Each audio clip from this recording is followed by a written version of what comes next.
أشهد أن لا إله إلا الله وحده لا شريك له وأشهد أن محمدا عبده ورسوله أما بعد فأعوذ بالله من الشيطان الرجيم بسم الله الرحمن الرحيم الحمد لله رب العالمين الرحمن الرحيم مالك يوم الدين إياك نعبد وإياك نستعين اهدنا الصراط المستقيم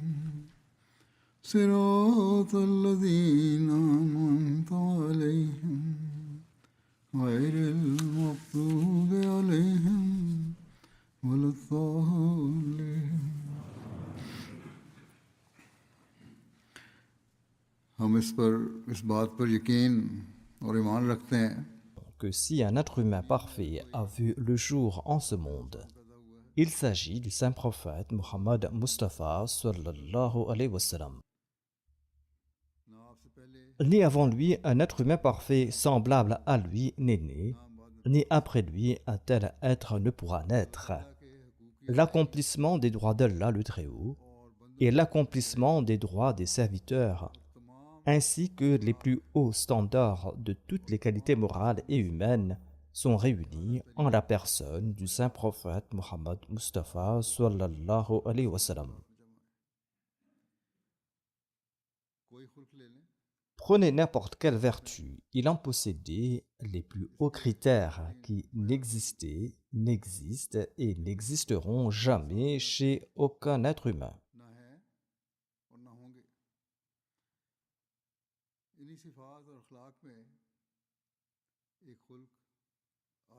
Parmi ses vertus et ses qualités, il y a celle de l'humilité et de la modestie, dont la plus haute illustration se trouve en sa personne. Il a également toujours conseillé à ses disciples qu'un croyant doit s'efforcer de toujours faire de la vertu de l'humilité une partie intégrante de sa vie.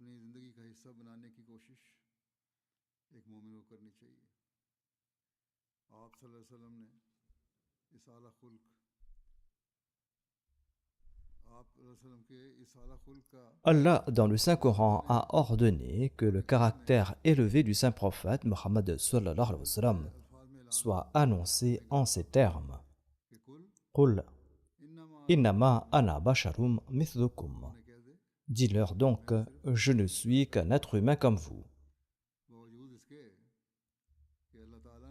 Malgré le fait qu'Allah lui ait accordé le statut de prophète apportant la dernière et parfaite charia, il l'a également fait déclarer que je ne suis qu'un être humain humble. Quoi qu'il en soit, je présenterai aujourd'hui quelques hadiths et des extraits des dires du Messie premier salam sur ce thème, autant d'extraits qui vont illustrer l'expression de ce caractère en diverses occasions. Le Messie premier salam déclare: il n'existe dans le monde aucun modèle d'être humain parfait supérieur à notre saint prophète Muhammad sallallahu alayhi wa sallam, et il n'en existera pas non plus jusqu'au jour du jugement. Voyez ensuite que même après avoir reçu des miracles puissants, son état fut toujours celui de l'humble servitude. Il demeura un être humain humble, un serviteur modeste, et il ne cessait de répéter sans cesse « Innama ana basharum mithlukum » jusqu'à ce que dans la Kalima Tawhid, l'affirmation de sa propre servitude ait été déclarée un élément essentiel sans lequel un musulman ne peut être musulman. Réfléchissez et réfléchissez encore, ainsi puisque le mode de vie du guide parfait nous enseigne cette leçon selon laquelle, même en atteignant la position la plus élevée, le rang de proximité divine, il n'a pas abandonné la reconnaissance de sa servitude. Alors pour quiconque d'autre concevoir une telle idée et nourrir de telles pensées est futile et vain. Ensuite, le Messie premier d'Islam affirme qu'il faut se garder des vantardises creuses et de l'orgueil et de la suffisance déplacée, et qu'il faut adopter l'humilité et la modestie. Un exemple de l'humilité et de la modestie du saint prophète Mohammed lui, qui était véritablement le plus grand et le plus digne d'honneur, est présent dans le Saint-Coran.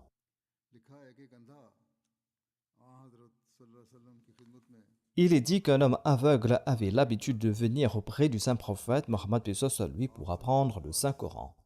Un jour, les notables de la Mecque et les dignitaires de la ville étaient rassemblés auprès du saint prophète lui, et il était en pleine conversation avec eux.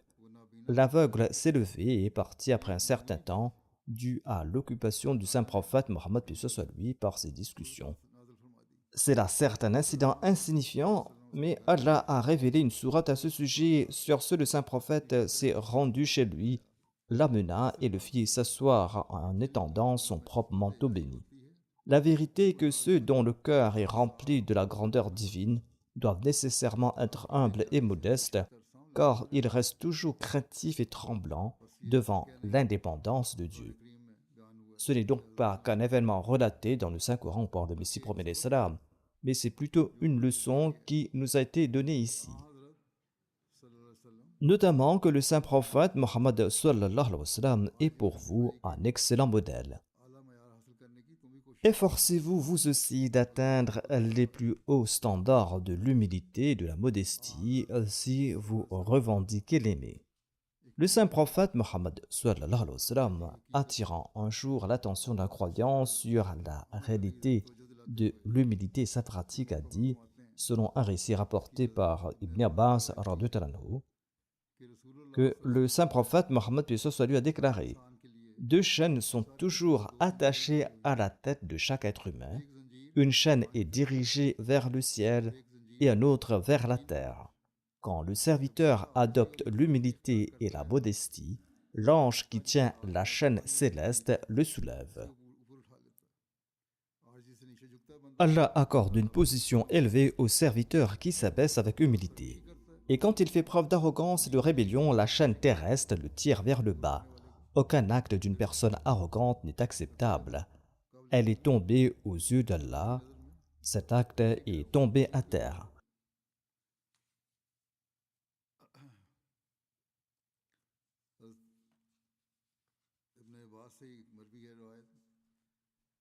Ibn Abbas rapporte que lorsque l'homme adopte l'humilité, Allah l'élève jusqu'au 7e ciel. Ainsi donc, si nous désirons nous rapprocher d'Allah, l'humilité est une vertu très importante.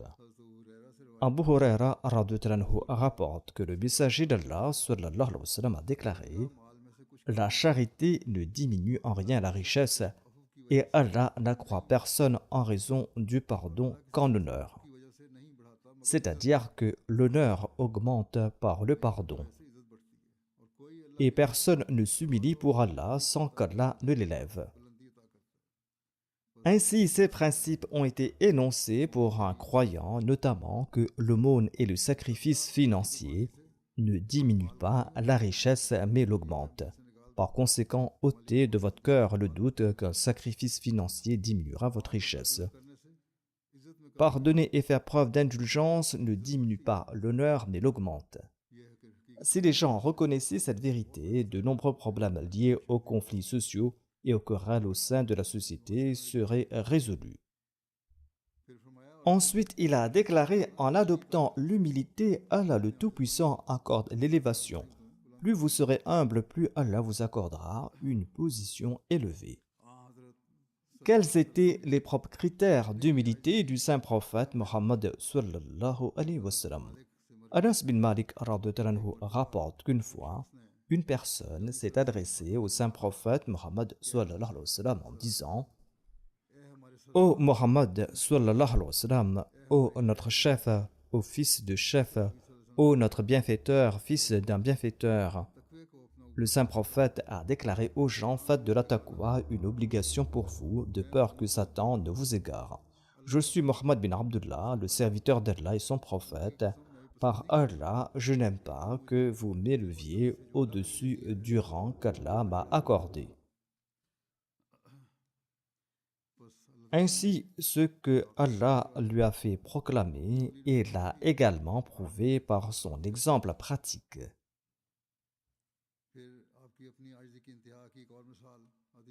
Ensuite, les hadiths mentionnent un autre exemple de l'extrême humilité qui était le sien. Abu Huraira radhiyallahu anhu rapporte: j'ai entendu le saint prophète paix soit lui dire: nul n'entrera jamais au paradis par ses œuvres. Les compagnons demandaient au messager d'Allah: vous aussi? Il a déclaré: non, pas même moi, à moins qu'Allah ne me couvre de sa grâce et de sa miséricorde. C'est pourquoi faites toutes vos œuvres avec le plus grand soin, accomplissez-les dans le but de vous rapprocher d'Allah et que nul d'entre vous ne souhaite jamais la mort. S'il est vertueux, il pourra peut-être progresser davantage en vertu, et s'il est mauvais, il pourra peut-être se repentir et ainsi éloigner le courroux d'Allah le Très-Haut. Selon un récit, Abu Saïd al-Khudri a déclaré: aimez les pauvres, car j'ai entendu le saint prophète Mohammed sallallahu alayhi wa sallam dire dans une de ses invocations: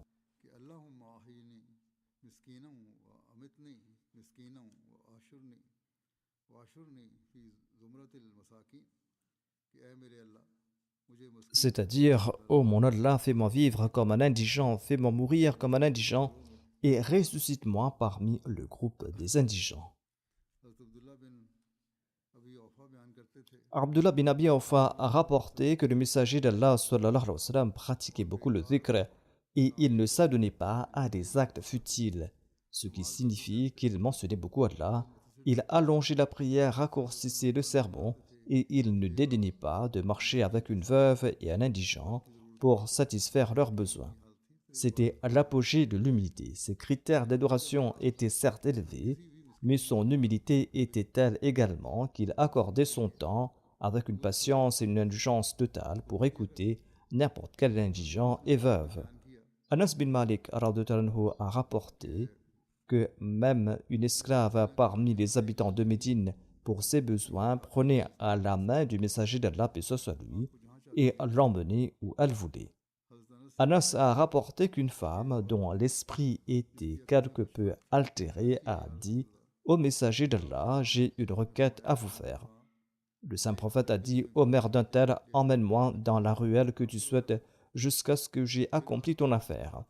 Puis il l'accompagnait sur un chemin jusqu'à ce qu'elle expose son affaire et qu'il la lui fasse réaliser, c'est-à-dire sa requête fut satisfaite. Quoi qu'il en soit, un récit mentionne que cette femme se nommait Muzafar et qu'elle était la servante de Sayyida Khadija radhiyallahu anha. Cette femme n'était pas très douée intellectuellement, elle avait un léger défaut, comme cela arrive parfois quand une personne ne peut pas comprendre certaines choses, dont le discernement n'est pas très aiguisé. Ce n'est pas, Dieu nous en préserve, qu'elle était mentalement affaiblie, mais elle n'était pas non plus très intelligente. Mais même dans son cas, le saint prophète Mohammed sallallahu alayhi wa sallam a tenu compte de ses sentiments. Un récit rapporte qu'Adi bin Hatim a déclaré: je me suis mis en route vers le saint prophète paix soit lui jusqu'à atteindre Médine. Je suis entré dans la mosquée, je me suis présenté au saint prophète Mohammed paix soit lui et j'ai salué le prophète sallallahu alayhi wa sallam. Il m'a demandé: qui es-tu? J'ai répondu: je suis Adi bin Hatim. Le saint prophète paix soit lui s'est levé et il m'a pris avec lui, se dirigeant vers sa maison. En cours de route, une femme âgée est venue et lui a exposé longuement certaines de ses requêtes. Le saint prophète paix soit lui est resté debout en silence. Je me suis dit en mon cœur que cet homme ne peut être un roi parce que les rois ne s'impliquent pas autant pour les pauvres. Ils n'ont pas de telles mœurs. Le saint prophète paix soit lui m'a emmené dans sa maison. Il a pris un épais coussin et l'a placé devant moi en me disant: assieds-toi dessus. C'était un grand coussin qui était dans la maison et il l'a offert à cet invité. Je lui ai dit: asseyez-vous dessus. Il a répondu: non, assieds-toi dessus. Finalement, je me suis assis dessus et il s'est assis à même le sol. Je me suis dit en mon cœur, ce ne sont absolument pas des actes d'un roi, mais bien celles d'un homme très humble. Le saint prophète Mohammed sallallahu alayhi wa sallam exprimait également son amour et son humilité envers les enfants, étant le premier à les saluer. Anas radhiyallahu anhu rapporte que lorsque le saint prophète paix soit sur lui se rendait chez les Ansar, il saluait leurs enfants, il leur caressait la tête et invoquait Allah en leur faveur. Ibn Masoud a rapporté qu'une fois, un homme s'est présenté au saint prophète, Mohammed paix soit sur lui, le saint prophète s'est adressé à cette personne et en raison de la majesté du saint prophète, paix soit sur lui, les épaules de cette personne se sont mis à trembler. Le saint prophète lui a dit « Rassure-toi, je ne suis pas un roi, je ne suis que le fils d'une femme qui consommait de la viande séchée. »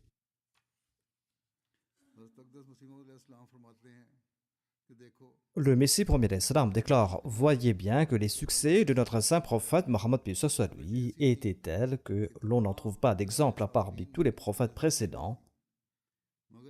Mais plus Allah lui accordait de succès, plus il faisait preuve d'humilité. » Il est dit qu'une fois, un homme fut présenté au saint prophète Mohammed paix soit lui. Le saint prophète paix soit lui a vu que cet homme tremblait beaucoup. Il était tout effrayé.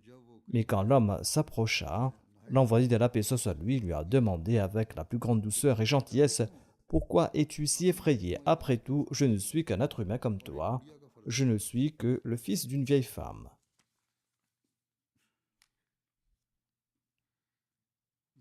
Le saint prophète paix soit lui était également bien au-delà des formalités et des convenances apparentes, comme le montre l'incident survenu lors de son émigration en Médine, que nous avons entendu parler à maintes reprises. Selon le récit, lorsque le saint prophète paix soit lui est arrivé à Médine, au moment de l'hégire, les musulmans ayant appris la nouvelle se sont levés et se sont précipités vers leurs armes pour accueillir le messager d'Allah paix soit lui dans la plaine de Harra. Il les a pris avec lui et il a tourné à droite et il est descendu avec eux dans le quartier des Banu Amr bin Auf. C'était un lundi du mois de Rabiul Awwal.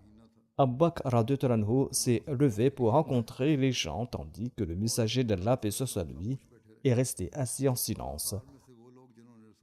Les Ansar qui n'avaient pas vu le messager d'Allah sallallahu alayhi wa sallam se sont présentés, ont commencé à saluer Abu Bakr jusqu'à ce que les rayons du soleil ont commencé à atteindre le messager d'Allah paix soit lui. Abu Bakr s'est levé et il a fait de l'ombre au saint prophète paix soit lui avec sa cape. C'est alors que les gens ont reconnu qui était le messager d'Allah sallallahu alayhi wa sallam. Ibn Abbas radhiyallahu anhu rapporte qu'il a entendu Omar radhiyallahu anhu dire ceci du haut de sa chair que j'ai entendu le saint prophète paix soit lui et dire « N'exagérez pas dans mon éloge comme les chrétiens ont exagéré dans l'éloge du fils de Marie, je ne suis que le serviteur d'Allah.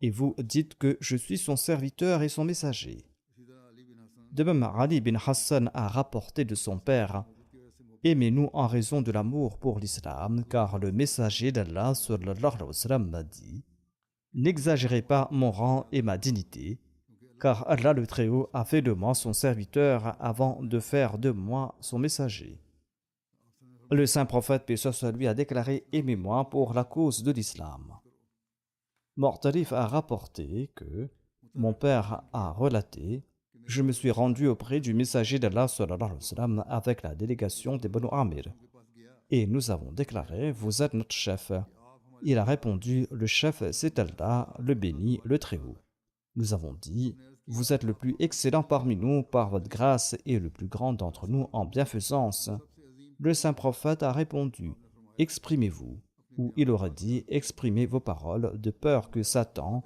ne vous rende pas téméraire. » Voilà à quel point était grande son humilité. Il les a interrompus immédiatement en disant que « Laissez ces propos, ils feront naître en vous bien de défauts plus tard. Exposez plutôt le véritable but pour lequel vous êtes venus et tenez pas à mon sujet des paroles de ce genre. » Pourtant, les mots de louange qui avaient été employés à son égard pouvaient tout à fait lui convenir. Rubayyi bint Mu'awidh bin Afra relate « Lors de mon mariage, le saint prophète sallallahu alayhi wa sallam est venu me voir. Il s'est assis sur mon lit de la même manière que vous êtes assis près de moi. Elle a dit cela à son interlocuteur. À ce moment-là, quelques-unes de nos jeunes filles ont commencé à jouer du daf et à faire l'éloge de mes proches qui étaient tombés au combat lors de la bataille de Badr. Parmi ces vers, une fille a déclaré: Nous avons un prophète qui sait ce qui va se passer demain. Le saint prophète, paix soit sur lui, a immédiatement déclaré: Laisse cela, chante ce que tu chantais auparavant. C'est-à-dire qu'il est erroné de dire que je connais l'invisible. En fait, celui qui connaît l'invisible est uniquement l'être de Dieu le Tout-Puissant. Abdullah a rapporté du saint prophète Mohammed paix soit sur lui que personne ne devrait dire que je suis supérieur à Yunus bin Matta. Bien qu'il fût supérieur, il a interdit cette comparaison et il a exprimé une extrême humilité. De même, Anas bin Malik rapporte qu'un homme est venu auprès du messager de la paix soit sur lui et il a déclaré au Khayrul Bariya, c'est-à-dire au la meilleure des créatures. À cela, le messager de la paix soit sur lui a déclaré: C'était Ibrahim alayhi salam. Certes, l'envoyé d'Allah était et est le meilleur de l'humanité, le plus excellent de la création et le plus excellent des messagers, mais avec une immense humilité, il a attribué cette qualité au prophète Ibrahim alayhi salam.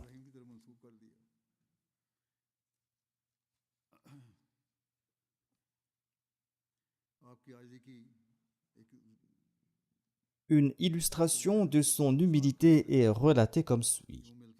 Omar bin al-Khattab rapporte qu'une fois, une personne a appelé le saint prophète Mohammed paix soit lui à 3 reprises. Et chaque fois, le saint prophète paix soit lui a dit Labbaik, Labbaik, c'est-à-dire je suis présent, je suis présent. Lorsque la quasi-totalité de l'Arabie fut conquise, eh bien ce conquérant de l'Arabie a effectué le Hajj avec plus de 100 000 compagnons et en ces moments-là, son humilité était telle qu'Anas bin Malik rapporte que le saint prophète paix soit lui a accompli le Hajj sur une monture avec une selle ordinaire et vêtu d'une simple étoffe qui valait environ 4 dirhams, ou même moins que cela, c'est-à-dire une étoffe très ordinaire. Et le saint prophète Mohammed sallallahu alayhi wa sallam a prié en ces termes: Allahumma hajjatun la riya'an fiha wa la sam'a.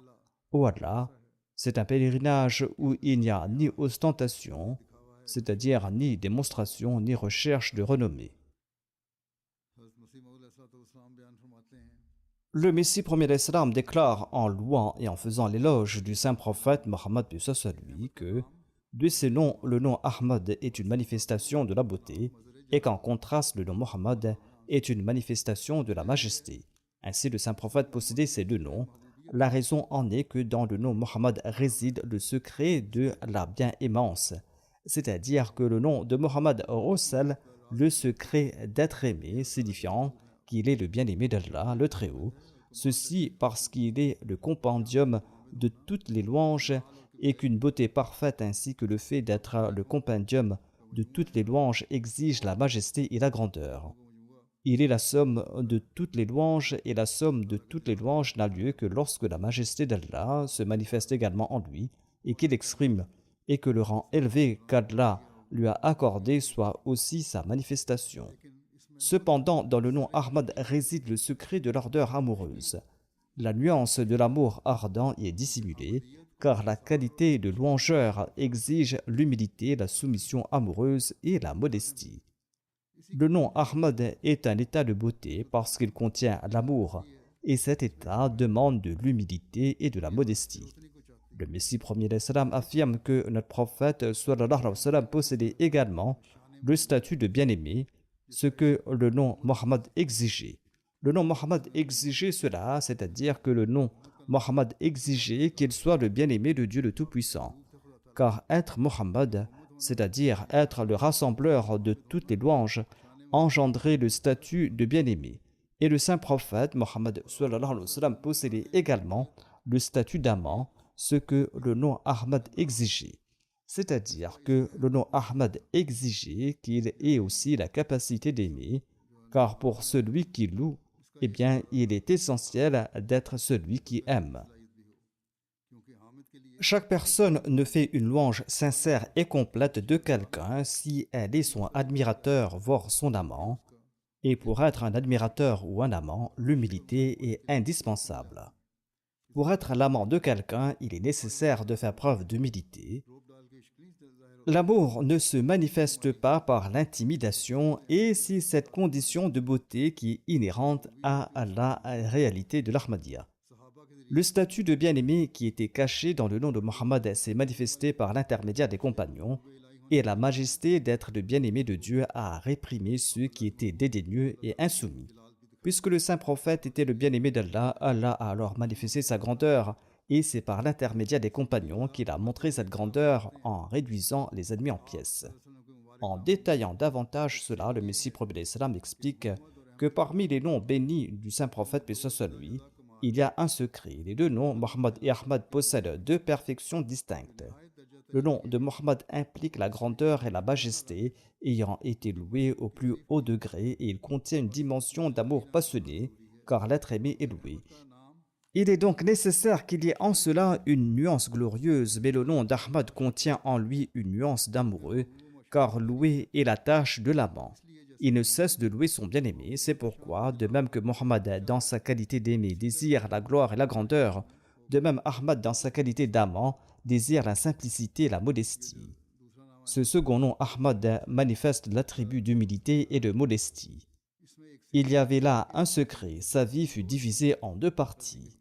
Les deux parties de sa vie étaient que d'une part la vie mécoise qui dura 13 ans et d'autre part la vie médinoise qui dura 10 ans.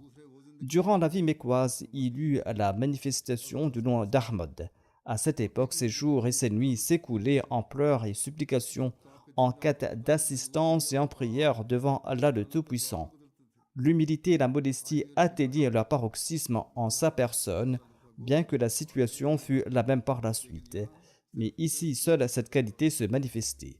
Si une personne possédait une connaissance complète de la manière dont il a vécu cette période de sa vie, elle saurait que l'imploration et la supplication qu'il a faite durant cette vie mécoise, nul amant à la recherche de son bien-aimé ou de sa bien-aimée n'a jamais faite ni ne pourra jamais faire.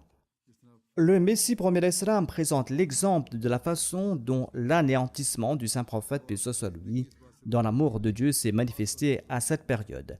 Bien que toute sa vie en soit imprégnée, cela s'applique particulièrement à cette époque.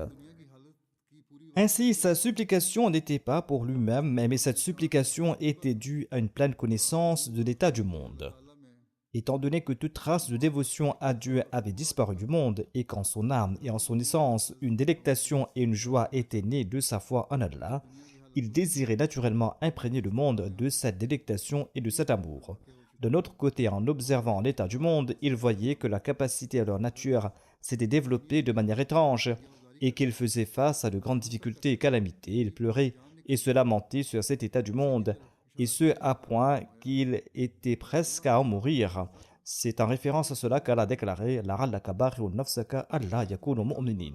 Il se peut que tu te consumes de chagrin jusqu'à en mourir parce qu'ils ne sont pas croyants.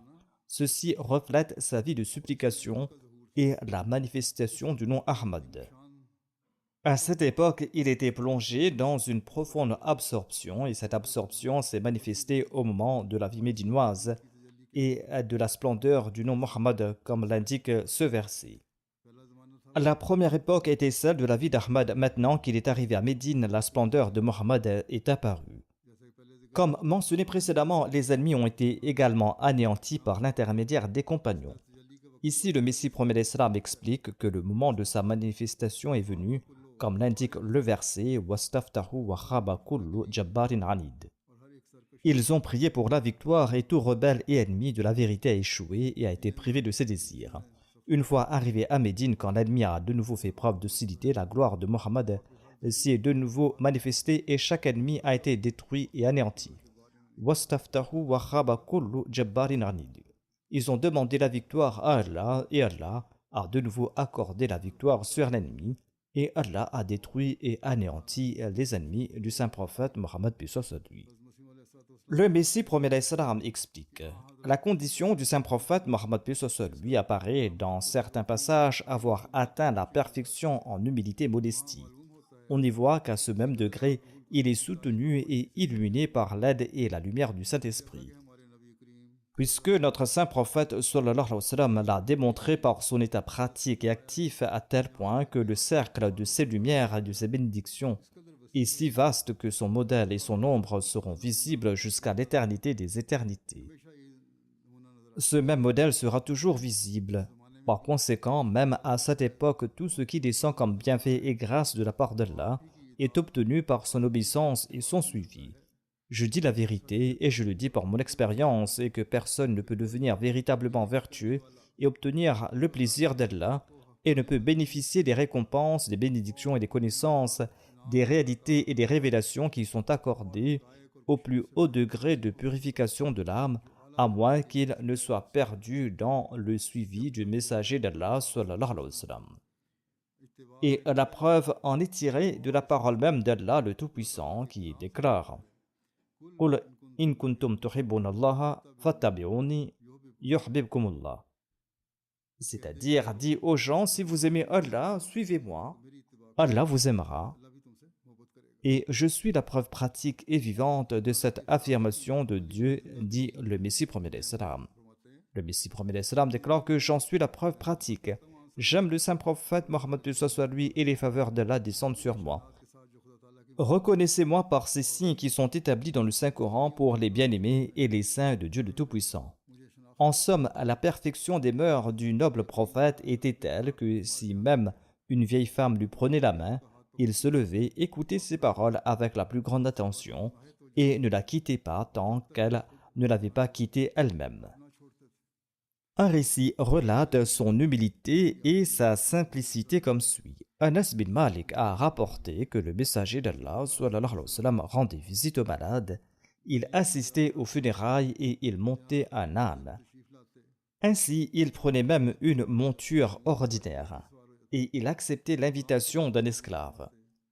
Le jour des Banu Qurayda, il était monté sur un âne dont la bride était une corde de fibres de palmier et sur lequel il y avait une selle faite d'écorce de palmier, c'est-à-dire elle était très modeste. Othman a déclaré dans un sermon, par Allah, nous avons eu la compagnie du messager d'Allah, paix soit lui, aussi bien en voyage qu'en résidence. L'envoyé d'Allah, sallallahu alayhi wa sallam, rendit visite à nos malades, il accompagnait nos funérailles, il était avec nous partout et dans chaque situation. De même, Abu Huraira rapporte que le saint prophète Mohammed lui a déclaré que si l'on m'invitait à manger une épaule ou une patte de chèvre, j'accepterais certainement cette invitation. Et si une épaule ou une patte de chèvre m'était offerte en cadeau, je l'accepterais certainement. Cela signifie qu'il acceptait même les invitations ou les cadeaux les plus modestes. Anas bin Malik rapporte qu'un jour, le saint prophète Mohammed lui fut invité à un repas composé de pain d'orge et de graisse ancienne, et il accepta cette invitation avec grande joie. Un récit mentionne la simplicité de ces repas. Anas bin Malik rapporte qu'un jour, un tailleur invita le saint prophète Mohammed lui à un repas qu'il avait préparé. Anas bin Malik a déclaré: j'ai également accompagné le saint prophète Mohammed lui pour cette invitation. Et l'hôte présenta au saint prophète Mohammed lui du pain et un ragoût contenant des morceaux de courge et de viande.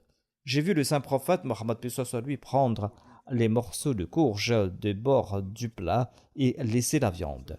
Anas a déclaré que, à partir de ce jour, j'ai commencé à manger de la courge et j'en suis venu à l'aimer. Ici, en référence à cela, je voudrais faire une remarque à nos invités. Il y a aussi pour eux une leçon ici. Car en particulier pendant les jours de la Jalsa au Langara, lorsqu'on sert le repas, les gens se plaignent parfois en disant que ne nous donnez pas uniquement des pommes de terre, servez-nous seulement de la viande. Gardez donc toujours à l'esprit cet exemple du saint prophète Mohammed lui. Le repas est préparé avec mesure, c'est pourquoi il faut manger ce qui est servi et accepter avec plaisir tout légume ou viande que l'on reçoit. On trouve ensuite à travers un récit un exemple de considération pour les sentiments et l'humilité. Jabir bin Abdullah rapporte que le messager d'Allah, paix soit lui, a pris la main d'un indigent et l'a inclus avec lui dans le plat. Ensuite, il a dit: mange au nom d'Allah. et en te fiant à Allah et en te remettant à lui. De même, Oussama bin Zayd a rapporté que le messager d'Allah, paix soit sur lui, est monté sur un âne, sur lequel se trouvait une couverture fabriquée à Fadak, et il a fait asseoir Oussama bin Zayd derrière lui. Ainsi, il n'était pas question de savoir qui était assis avec lui ou qui ne l'était pas. Abdullah bin Abbas a rapporté que le messager d'Allah, paix soit sur lui, a fait monter Fadl bin Abbas derrière lui, sur le dos de sa chamelle le jour du sacrifice. De même, Anas a rapporté que le saint prophète, paix soit sur lui, est entré à la Mecque et les gens sont venus le voir, et en raison de son humilité, sa tête touchait le pommeau de la selle. Il était parmi les gens, en voyant la victoire et la multitude des musulmans, sa barbe bénie par humilité touchait le devant de sa monture, ou était sur le point de le toucher. Il a dit: Ô Allah, la vraie vie et la vie de l'au-delà. Un aspect de la justice, de l'équité et de l'humilité et de la modestie du saint prophète, paix soit sur lui, était aussi qu'il avait monté derrière lui Oussama, le fils de Zayd bin Haritha, son esclave affranchi, bien que les chefs des Quraysh et les fils des Banu Hashim étaient également présents. Le Messie premier salam explique: cette grandeur qui est accordée aux serviteurs spéciaux de Dieu est sous la forme de l'humilité, tandis que la grandeur de Satan est mélangée à l'arrogance, c'est-à-dire qu'elle contient de l'orgueil.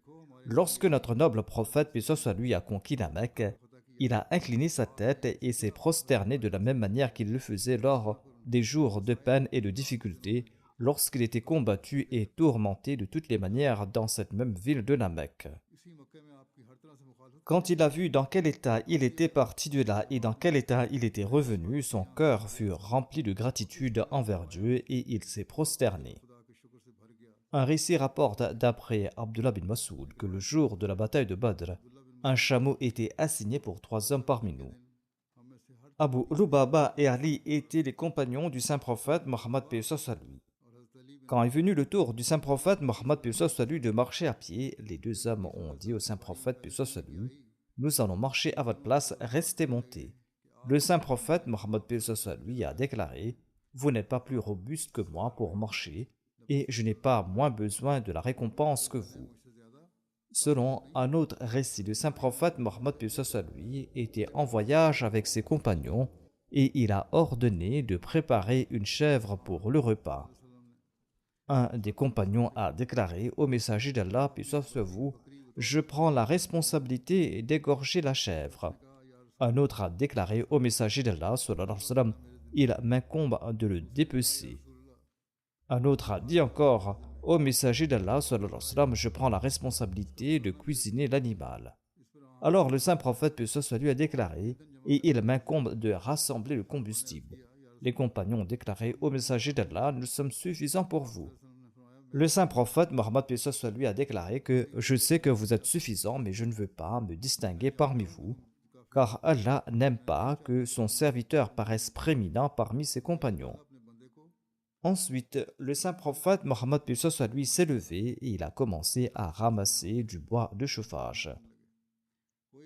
Il n'y avait pas une seule occasion où il n'ait pas manifesté son humilité de manière remarquable. Selon un autre récit, Aswad a rapporté que j'ai interrogé Aïcha radhiyallahu anha sur ce que le saint prophète paix soit sur lui faisait chez lui. Elle a déclaré qu'il s'occupait des tâches ménagères de la famille, c'est-à-dire qu'il aidait ses épouses dans leurs travaux, et lorsque l'heure de la prière survenait, il partait accomplir la prière. C'est donc une leçon pour les hommes qui se dérobent complètement aux tâches ménagères et qui donnent ainsi aux épouses matière à se plaindre et l'occasion de le faire.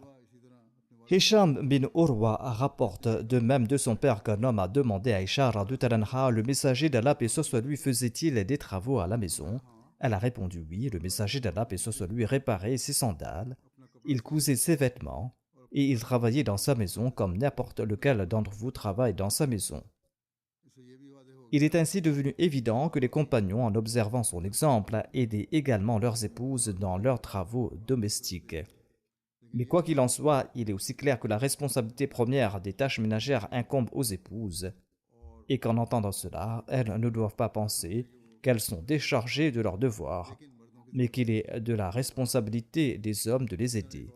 De même, selon un autre récit, Qasim a demandé à Aïcha radhiyallahu anha ce que le messager d'Allah paix ce soit lui faisait chez lui. Elle a répondu: le saint prophète paix ce soit lui était un homme parmi les hommes. Il nettoyait ses propres vêtements, il trayait sa chèvre et il accomplissait ses autres tâches. Il y a aussi un récit d'Abu Burda. Il y a des récits similaires qui ont été rapportés. Ce récit mentionne en outre que le saint prophète, paix ce soit lui, portait des vêtements en laine. Il attachait le bétail et il se rendait lui-même auprès de l'invité pour s'en occuper. Il assurait également l'hospitalité de lui-même et il portait toutes sortes de vêtements, même s'ils étaient épais et rugueux. Il n'avait aucune préférence particulière et son vêtement était simple. Amir bin Arabia rapporte qu'une personne a dit que je suis sorti avec le saint prophète paix soit lui en direction de la mosquée. Pendant ce temps, le lacet de sa chaussure s'est cassé. J'ai pris sa chaussure et j'ai commencé à la réparer. Il a repris la chaussure de ma main et il a dit que c'est une marque de favoritisme et je n'aime pas le favoritisme. Hasna bin Khalid et Sawa bin Khalid, que Dieu soit satisfait de tous deux, sont venus voir le saint prophète paix soit lui alors qu'il était occupé à réparer un mur ou une de ses maisons, en effectuant les travaux de sa maison de ses propres mains. De même, le Sahih Bukhari détaille la construction de la mosquée du prophète. Lorsque la chamelle du saint prophète s'est arrêtée là où se trouvait le terrain de deux garçons, il a déclaré que cet endroit nous convient. Ensuite, il paya aux garçons le prix de leur terrain, malgré leur refus. Ensuite, lorsque la construction de la mosquée commença, il se joignit aux gens et commença à transporter des briques, prenant ainsi part au travail de la construction de la mosquée. De même, Al-Bara bin al-Azib rapporte que j'ai vu le saint prophète Mohammed paix soit lui le jour de la bataille de Fossé, transportant de la terre à tel point que la terre avait recouvert les poils de sa poitrine. Anas bin Malik rapporte: je suis allé le matin chez le messager d'Allah sallallahu alayhi wa sallam avec Abdullah bin Abi Talha et le saint prophète Mohammed paix soit lui a fait le tahnik, c'est-à-dire qu'un enfant était né et le saint prophète Mohammed paix soit lui était parti lui-même lui faire lécher du miel. À ce moment-là, le saint prophète Mohammed paix soit lui travaillait et il était en train de marquer à la main avec l'instrument servant à marquer les animaux pour leur attribuer des numéros, et il a marqué les chameaux de l'aumône. L'idée était que chaque tâche puisse être accomplie par celui qui en avait l'occasion plutôt que d'appeler des aides. Selon un récit, Abu Umama al-Bahli rapporte: le messager d'Allah paix soit lui est venu nous voir. Il s'appuyait sur une canne. Lorsque nous l'avons vu, il s'est levé. Suite à cela, il a déclaré: ne faites pas comme les Perses qui se lèvent pour accueillir leurs aînés. Nous avons dit au messager d'Allah: priez pour nous. Ensuite, il a prié en ces termes: Allahumma ighfir lana warhamna warda anna wa taqabbal minna wa idkhalna al-jannata wa najina min an-nar wa aslih lana sha'nana kullah. C'est-à-dire: oh Allah, pardonne-nous, aie pitié de nous, sois satisfait de nous, accepte de nous, fais-nous entrer au paradis, sauve-nous du feu et arrange toutes nos affaires. Le rapporteur a déclaré: comme nous aurions aimé qu'il prît davantage pour nous, le saint prophète Mohammed paix soit lui a dit: n'ai-je pas tout rassemblé pour vous? C'est-à-dire que c'est une prière très compréhensive, récitez-la. Hazrat Muslim Maud radhiyallahu déclare: son humilité était telle qu'il interdisait aux gens de se lever à son arrivée, et il disait: c'est une coutume des Iraniens, et je ne suis pas un roi, mais Dieu le Tout-Puissant a fait de moi un prophète.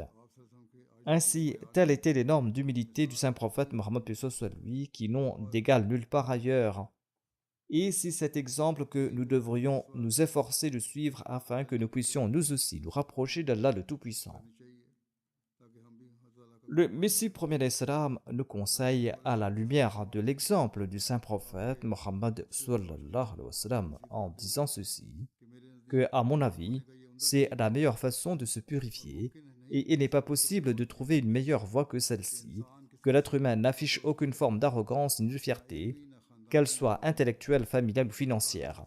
Lorsque le saint prophète accorde la vue à quelqu'un, cette personne réalise que toute lumière est capable de délivrer de ces ténèbres, et bien cette lumière vient uniquement du ciel, et que l'être humain est constamment dépendant de la lumière céleste. L'œil lui-même ne peut voir sans la lumière du soleil qui vient du ciel. De même, la lumière qui dissipe toutes sortes de ténèbres et à la place produit la lumière et la piété et la pureté vient uniquement du ciel. Je dis en toute vérité que la piété, la foi, l'adoration et la pureté de l'être humain, tout cela vient du ciel et cela dépend de la grâce de Dieu. Et il peut l'établir s'il le veut ou il peut le retirer s'il le veut. Par conséquent, la véritable gnose consiste en ce que l'être humain considère son propre ego comme étant anéanti, comme n'étant rien, et en tombant au seuil de la divinité demande la grâce de Dieu avec humilité et abaissement, et implore cette lumière de la gnose qui consume les passions de l'ego et qui génère en soi une lumière ainsi qu'une force et une ferveur pour les bonnes actions. Ensuite, si par sa grâce il reçoit une part et qu'à un moment donné il acquiert une certaine ouverture et expansion de cœur, il ne doit pas s'enorgueillir ni s'en vanter, mais au contraire son humilité et sa modestie doivent augmenter davantage, car plus il va se considérer comme rien, plus des états et des lumières divines vont descendre du Très-Haut, qui lui apporteront une lumière et la force. Si l'homme maintient cette croyance, il est à espérer que par la grâce d'Allah, son état moral va s'améliorer grandement. Se considérer comme quelqu'un d'important en ce monde est aussi de l'orgueil, et cela crée une condition où l'homme en vient à maudire les autres et à les mépriser. Ensuite, le Messie promet l'Islam explique que l'homme qui est une créature humble commence à se croire grand par l'influence néfaste de ses actes. L'orgueil et l'arrogance s'installent en lui. Dans la voie d'Allah, tant que l'homme ne se considère pas comme le plus petit, il ne peut trouver la délivrance. Bhagat Kabir était un poète soufi de l'Inde. Le Messie premier l'Islam explique que Kabir a dit la vérité en déclarant que c'est une chance que nous, humbles, ayons salué chacun si nous étions nés dans une autre maison où aurions-nous trouvé Dieu. C'est-à-dire, grâce à Allah, nous sommes nés dans une famille modeste. Si nous étions nés dans une famille noble, nous n'aurions pas trouvé Dieu. Lorsque les gens se vantaient de leur haute caste, Kabir, en considérant sa propre caste de tisserand, fabricant de vêtements, rendait grâce à Dieu. Ainsi, l'être humain devrait toujours se regarder et voir à quel point il est insignifiant. Quelle est ma valeur? Tout être humain, aussi noble soit-il, lorsqu'il se contemple, pourvu qu'il possède des yeux, va se considérer immanquablement, d'une manière ou d'une autre, et sous un certain aspect comme insignifiant et vain face à l'univers tout entier. Tant qu'un être humain ne traite pas une vieille femme pauvre et sans défense avec la même courtoisie qu'il traiterait ou qu'il devait traiter une personne de haute naissance et de haut rang, et qu'il ne se protège pas de toute forme d'orgueil et d'arrogance et de démesure, il ne pourra absolument jamais entrer dans le royaume de Dieu. Si l'on veut trouver Dieu, l'humilité est une condition nécessaire. Qu'Allah nous accorde la grâce de comprendre la réalité de l'humilité et d'avoir toujours en tête l'exemple du saint prophète Muhammad sallallahu alayhi wa sallam.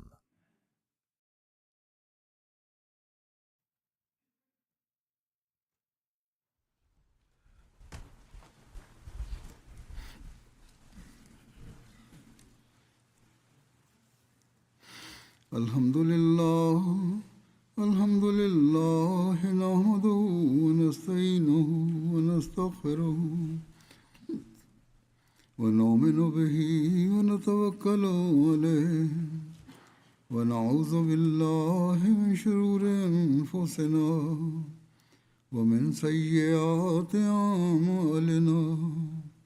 Man yahdihillahu fala mudilla lahu ومن يضلل فلا هادي له ونشهد أن لا إله إلا الله ونشهد أن محمدا عبده ورسوله عباد الله رحمكم الله إن الله يأمر بالعدل والإحسان وإيتاء ذي القربى وينهى عن الفحشاء والمنكر والبغي يعظكم لعلكم تذكرون واذكروا الله يذكركم وادعوه يستجب لكم ولذكر الله أكبر